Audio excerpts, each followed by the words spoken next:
Physics time! Assalamualaikum semuanya, jumpa lagi sama Alfa. Kita udah belajar kemarin tentang hukum 1 Newton gitu ya. Sekarang kita ngomongin hukum yang kedua ya. Hukum kedua ini akan lebih kita banyak praktekin di bab ini gitu ya. Jadi kalian harus ngerti prinsipnya dulu gitu ya tentang si hukum kedua Newton yang ini. Hukum Newton yang lebih ke geraknya ya, bener-bener gerak gitu ya. So ini dia si bunyi hukum Newton yang kedua. Hukum kedua Newton itu ngomongin tentang percepatan yang dihasilkan oleh resultan gaya yang bekerja pada suatu benda berbanding lurus dengan resultan gaya yang bekerja serta berbanding terbalik dengan massa benda tersebut. Yap, ini dia Bapak Newton ngomongnya. Ya kalau kita artiin dalam matematika gitu ya, dalam bahasa matematika biar lebih gampang, A itu sama dengan berbanding lurus dengan gaya, berarti sigma F-nya lurus dan terbalik dengan massa, jadi M-nya di bawah ya, jadi A sama dengan sigma F per M.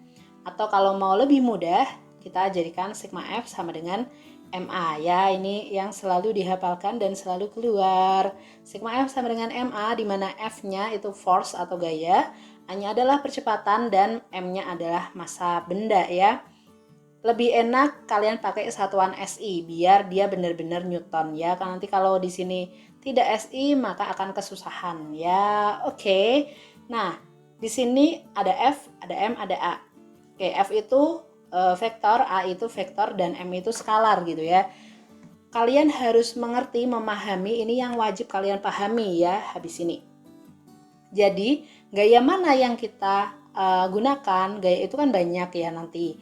Nah, gaya yang kita pakai itu ada hubungannya sama A, di mana gaya yang diperhitungkan adalah yang searah dengan percepatannya.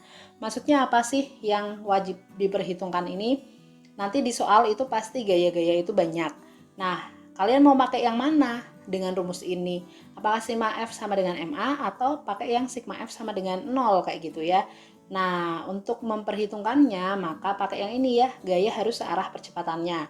Contohnya apa? Contohnya misalkan aku punya mobil-mobilan. Kalau kalian megang mobil-mobilan, terus ini ada tali, si ini arah geraknya kemana?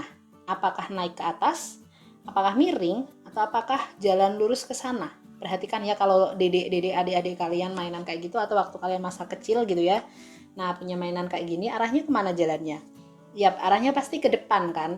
Tidak naik malahan ya, atau dengan syarat gayanya masih normal ya. Tapi kalau gayanya kalian besar banget ya otomatis dia akan naik gitu ya. Nah ini dengan gaya normal maka dia akan ketarik ke depan. Nah karena ketarik ke depan padahal gaya yang kita kasih itu searah tali ini naik gitu ya.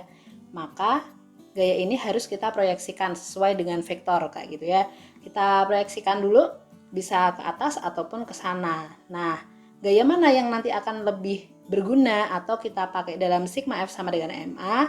Ya, yang searah percepatannya alias yang arahnya ke depan sana ya. So ini tidak mungkin, tapi yang kita pakai yang ini. Nah, apakah yang di sumbu Y ini atau misalkan yang ke atas berguna atau enggak? Yap, nanti kita ngelihat dulu soalnya kayak gimana sih sebenarnya ya. Tapi biasanya berguna ya. Jadi kalian jangan bingung. Kalau yang F sama dengan MA itu yang searah percepatannya. Oke. Kita akan lanjut ke soal yang pertama, yaitu mesin traktor tangan mampu membajak sawah ketika diberi gaya 900 Newton ya. Jika massa traktornya 300 kg, hitung percepatan yang dihasilkan mesin traktor. Oke, kita selesain aja. Ini soal yang masih agak gampang gitu ya. Diketahuinya dulu gaya berarti F itu 900 Newton, kemudian ada massa itu M berarti 300 kg. Nah yang ditanya adalah percepatan berarti A gitu ya. Nah tinggal masukin rumus sigma F sama dengan MA gitu ya. F-nya berapa? Karena di sini cuma ada satu, ya udah sih 900 itu ya. 900 sama dengan 300 kali A.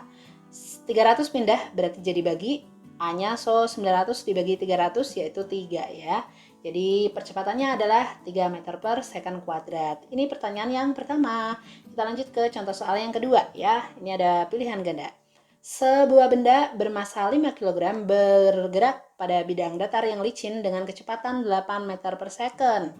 Oke, dan bertambah 10 meter per second setelah menempuh jarak 10 meter.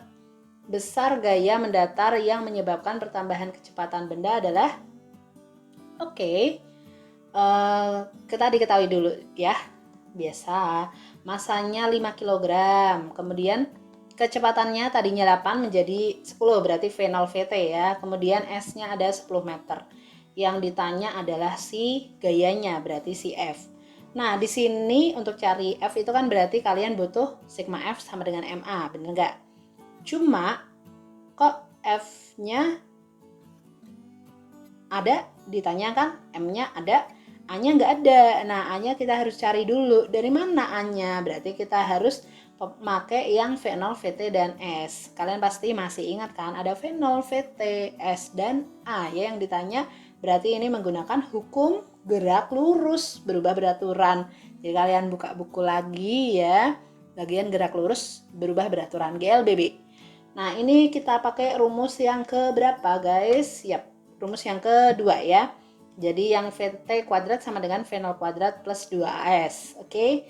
Aku udah sempat bilang ya, 3 rumus itu wajib kalian hafalin sampai kelas 12. Oke, kita masukin aja. 10 kuadrat sama dengan 8 kuadrat plus 2A kali 10. Oke, 164. Oke, 64 pindah berarti dikurangi jadi 36 gitu ya. 36 20A berarti 20-nya pindah jadi bagi, 36 dibagi 2 1,8. Oke, itu adalah si percepatannya. Nah, karena udah dapat percepatan, mau nyari si gaya, ya udah tinggal masukin ke sigma F sama dengan MA kan.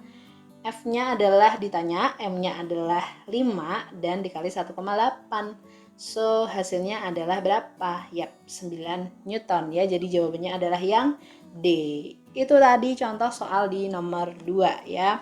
Udah mulai agak rumit karena kita butuh GLBB juga di sini. So, itu tadi tentang GLBB dan tentang hukum kedua Newton.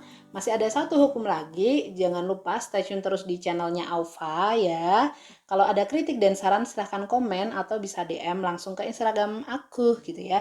So see you next time. Assalamualaikum warahmatullahi wabarakatuh.